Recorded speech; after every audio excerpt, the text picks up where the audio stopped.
Nagabhushan foundation के माध्यम से आयोजित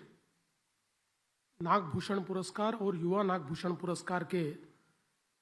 इस समारोह में विशिष्ट अतिथि के रूप में पधारे राष्ट्रीय स्वयंसेवक संघ के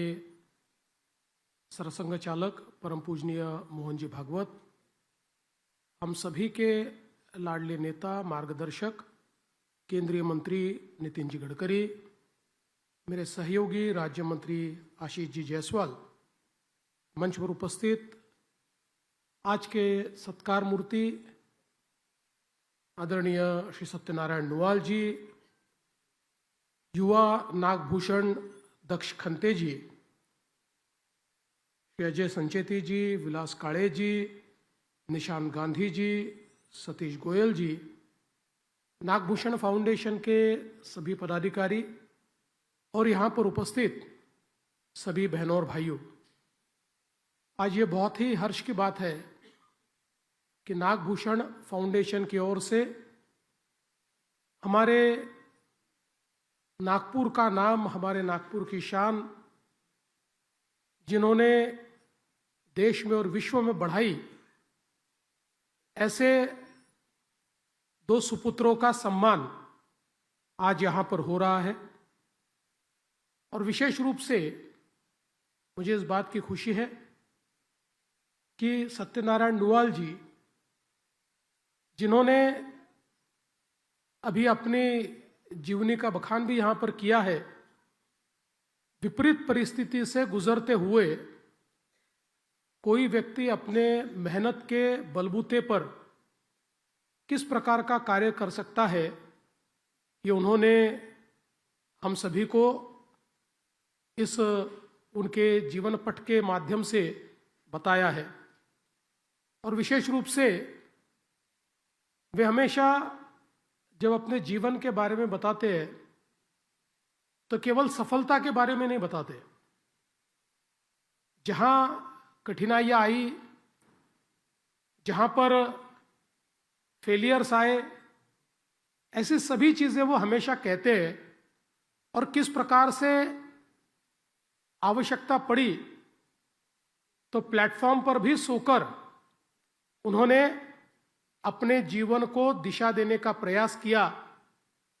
और धीरे धीरे करते हुए कभी किराए की जगह लेकर, फिर अपनी जगह लेकर, और 65 लाख रुपए के निवेश से फिर अपनी एक कंपनी शुरू करते हुए आज वो कंपनी कहाँ तक पहुंची है, ये आंकड़ा मैं बता सकता हूं लेकिन गिन नहीं सकता। और ये मात्र उनकी मेहनत के कारण वो कर पाए। और विशेष रूप से मैं इसलिए ये मानता हूं कि उनका कार्य बड़ा है, जिस समय डिफेंस में आने का उन्होंने विचार किया,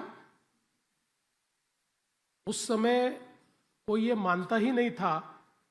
कि भारत में डिफेंस के क्षेत्र में प्राइवेट सेक्टर को एंट्री मिलेगी।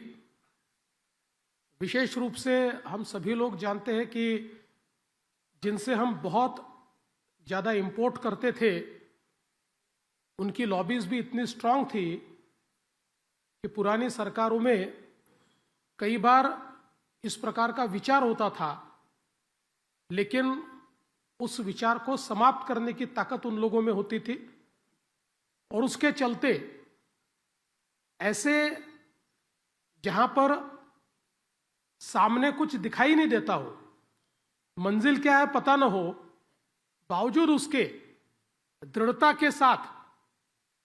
नुवाल जी ने यह निर्णय किया और फिर एक एक लाइसेंस लेते हुए और अलग अलग प्रकार से उन्होंने अपनी एक जगह बनाई। और विशेष रूप से प्रधानमंत्री मोदी जी की सरकार आने के बाद हमारे देश में मेक इन इंडिया शुरू हुआ और मेक इन इंडिया में भी बहुत बड़े पैमाने पर हमारे जो अलग अलग उद्योजक है, उद्यमी है, इनको प्रेरित किया गया कि भाई हमारे देश में भी ये निर्माण हो। इससे पहले तो केवल हमारी आयुध निर्माण के माध्यम से हमारे सरकार की कंपनियां काम करती थी, लेकिन जैसे ही इस क्षेत्र में थोड़ा लिबरलाइजेशन हुआ तो नुआल जी ने दिखा दिया कि हम लोग दुनिया के सबसे अच्छे शस्त्रास्त्र भी तैयार कर सकते हैं। दुनिया जो विचार नहीं कर सकती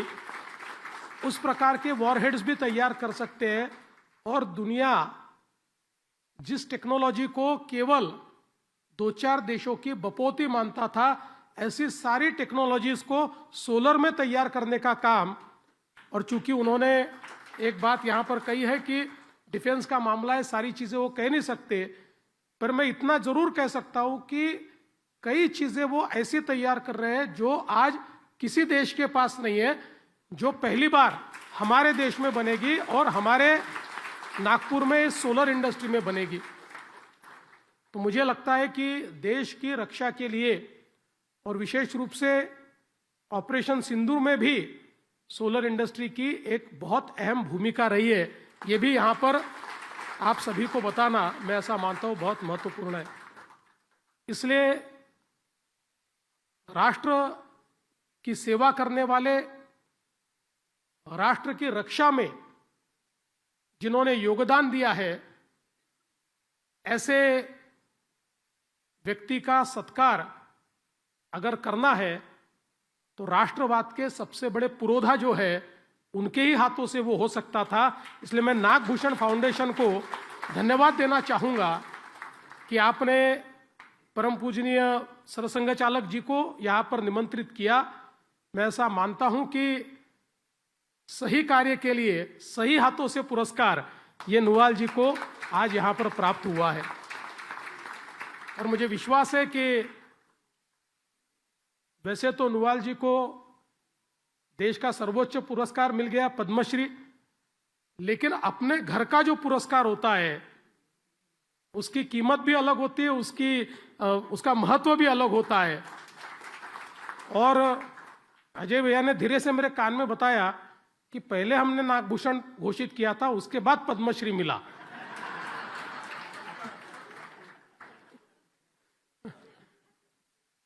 पर ये निश्चित रूप से, चूंकि नितिन जी को भी नागभूषण मिला है, मुझे भी नागभूषण मिला है, तो उसका अपने घर का जो पुरस्कार होता है, उसका जो आनंद होता है वो कुछ और होता है। और मैं तो ऐसा कहूंगा कि आज नुआल जी जैसे व्यक्ति को ये पुरस्कार मिलने के बाद हम जो सारे नागभूषण पुरस्कार से सम्मानित लोग हैं, हमारा भी सम्मान और बढ़ गया, ऐसा मैं समझता हूं।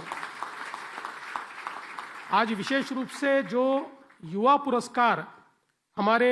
दक्ष खंते इनको मिला है, मुझे ऐसा लगता है कि उनका काम तो प्रेरणादायी है ही, लेकिन उन्होंने यहां जो वक्तव्य दिया उससे भी मुझे प्रेरणा मिली है। बहुत सुंदर तरीके से, बहुत सटीक शब्दों में, नपे तुले भावों के साथ उन्होंने यहां पर जो संदेश दिया है, अपने प्रवास का वर्णन करते हुए जिस प्रकार से उन्होंने उस प्रवास में जिन जिन लोगों ने उनको सहायता किया उनका धन्यवाद किया है, और अपने माता पिता का जिस प्रकार से उन्होंने उल्लेख किया है, मैं ऐसा मानता हूं कि अगर भारत की नई पीढ़ी क्या है ऐसा किसी ने पूछा तो मैं कहूंगा वो दक्ष खंते हैं। और जिस मेहनत के साथ उन्होंने 4 महीने केवल 18 साल पूर्ण होने के लिए बचे हुए थे, लेकिन ये तय किया कि मुझे ये करना है और करके दिखाया। जैसा हम लोग जानते हैं कि कितना डिफिकल्ट है 3.9 किलोमीटर पहले तैरना, फिर बिना रुके 180 किलोमीटर साइकिलिंग करना, और उसके बाद 42 किलोमीटर 42 किलोमीटर दौड़ना। मुझे ऐसा लगता है कि हम लोगों ने तो पिक्चर में आयरन मैन देखा था, उसको कोई अलग ही ताकत थी, उसको कोई मशीन वशीन लगी हुई थी। ये बिना मशीन का आयरन मैन तो हमने पहली बार देखा। और जैसा उन्होंने कहा, आशीष जी बड़े खुश हो जाएंगे, रामटेक का कमाल है। क्योंकि प्रभु श्री राम जी का आशीर्वाद जिसे मिल गया वो कहीं पर भी आगे बढ़ता है, और उस प्रकार का आशीर्वाद उनको मिला है। तो मुझे बहुत खुशी है कि जो युवा पुरस्कार भी दिया गया है वो एक बहुत अच्छे इस प्रकार के युवा को दिया गया है जो अपने कार्य से रोल मॉडल बन रहा है, बन सकता है और बना है। मैं तो इतना ही कहूँगा कि इसी प्रकार से वो आगे बढ़ते रहे, हमारी युवा पीढ़ी को प्रेरित करते रहे, और आगे में भी अपने जैसे कई लोग तैयार हो, इस प्रकार का प्रयास वो करे। मैं फिर एक बार नागभूषण फाउंडेशन का बहुत बहुत आभार व्यक्त करना चाहता हूं कि आपने बहुत ही अच्छे लोगों को आज इस पुरस्कार के लिए चुना, और इसी प्रकार से आप हर वर्ष हमारे नागपुर के गौरव, हमारे विदर्भ के गौरव चुनते रहिए, क्योंकि जब तक हम लोग हमारे समाज में जो अच्छे हैं उनका सत्कार नहीं करेंगे तब तक अच्छा करने की इच्छा भी पैदा नहीं होगी। और मुझे लगता है कि जो एक कवि ने कहा है कि कुछ किए बिना जय जयकार नहीं होती और कोशिश करने वालों की कभी हार नहीं होती, ये दोनों लोगों ने हमको ये बता दिया है कि कोशिश करने वालों की कभी हार नहीं होती। मैं दोनों को बहुत बहुत शुभकामनाएं देता हूं और अपने शब्दों को विराम देता हूं। धन्यवाद। जय हिंद।